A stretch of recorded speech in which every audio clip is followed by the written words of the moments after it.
Amy's March Book Review.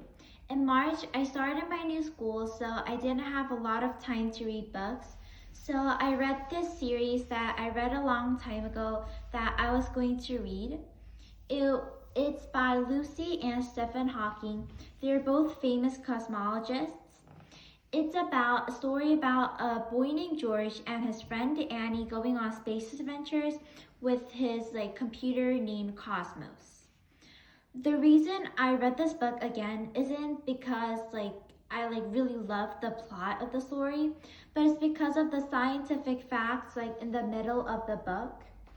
Like every 30 pages or so, there are scientific facts slipped into the book, like little presents that are linked to the story.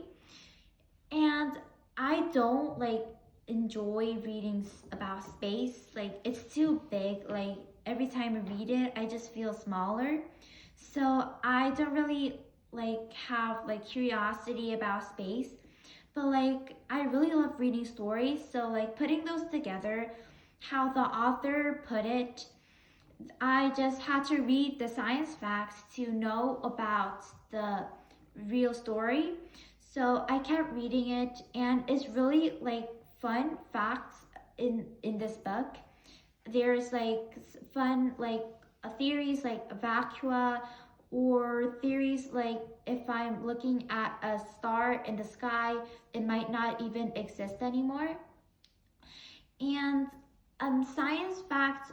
And after I read this book, I wanted to know more about science in overall, because this book really opened a new world for me through Cosmos. And if I had Cosmos, I wouldn't keep Cosmos to myself, because Eric kept it to himself. Only a few people knew about it, and he used it to go on space adventures himself. But it's not selfish, but I think I will give it to a space institution to use it for the right good. If I keep it to myself, I won't be really able to use it. So if I gave it to a space institution, they will use it to explore space, learn about the Big Bang, or they will find new life in the universe. I really enjoyed reading this book. I recommend it to anybody who loves space or scientific facts or adventure itself. The second book is The Outsiders by S.E. Hilton. At first, I didn't really want to read this book. I thought this book was just about a few boys fighting and making trouble. But after I read this book, I understood why so many people love this book. While you read the book, you really just warm up to the characters. At first, I didn't really understand the view of Ponyboy Curtis, but I kept reading and I understand how he felt. And if he is in a heartbreaking situation, my heart broke as well. The saddest part in the story was when Johnny died, and seeing it from Pony's eyes was even sadder. Johnny was this sunshine in their group, how bright he was, how how he shined the group up. But I really enjoyed the book overall. And when they're in the shelter, when they're going away, they're in the church. They read this book together called Gone with the Wind. It's a book about the Civil War that is, if you know about history, is about America is going into two sides and fighting with each other. But I think this really relates to this book, how the Soxes and the Greasers are fighting, and they live in one village and they're fighting. So I think that's how it relates. And after that, there's a poem. Nature's first green is gold, her heart is hued to hold.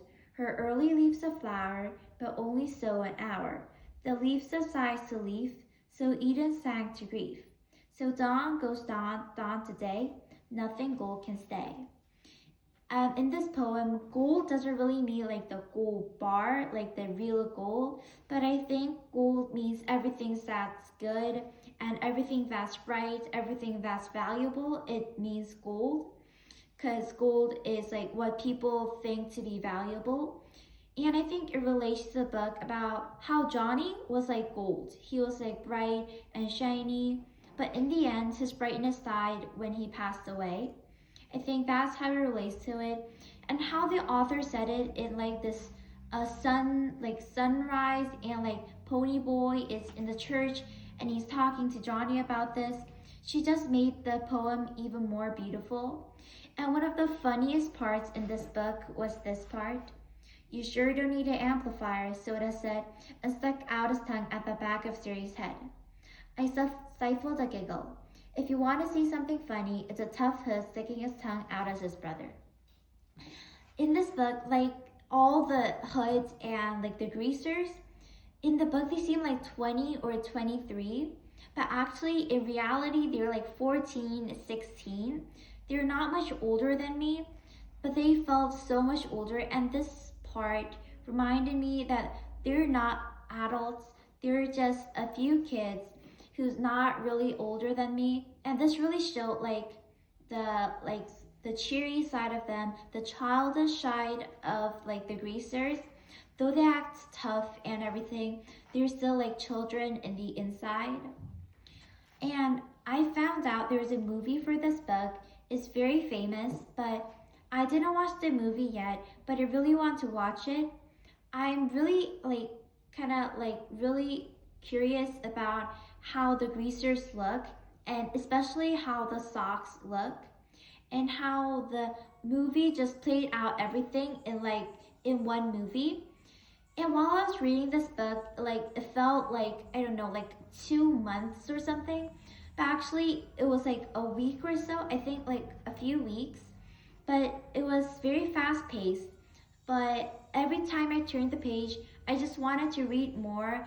I wanted to read what was going on and everything that was going on. And after Johnny died, I think the story kind of became like sadder and like more down. And like this, the other saddest part was when Pony and Jerry were like always fighting, and they literally pulled Soda Pop apart. They're supposed to be like looking out for each other, and I understand Jerry's point of view and Pony Boy's point of view. Jerry had to drop out of school because he had to make money for his family. Soda dropped out of school because he didn't have talent. And Pony's smart. He's a good kid and he's smart and he's doing well in school. And I think Jerry really felt like Pony was his last hope to be someone to succeed. And that's why he pushed Pony like a lot. He shouted at him a lot, and even if it was just a little bit late, he shouted at him. But actually that's his way of saying that he's worried about him and he cares about him.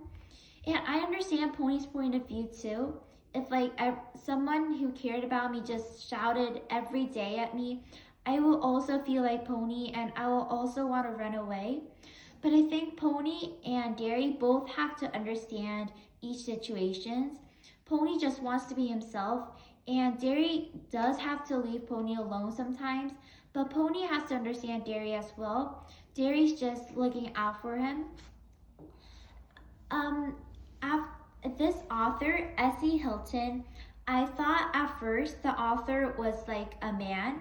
How she described the greasers, it literally felt like she was in them. But actually, until I got to the last page, I didn't know that she was a woman.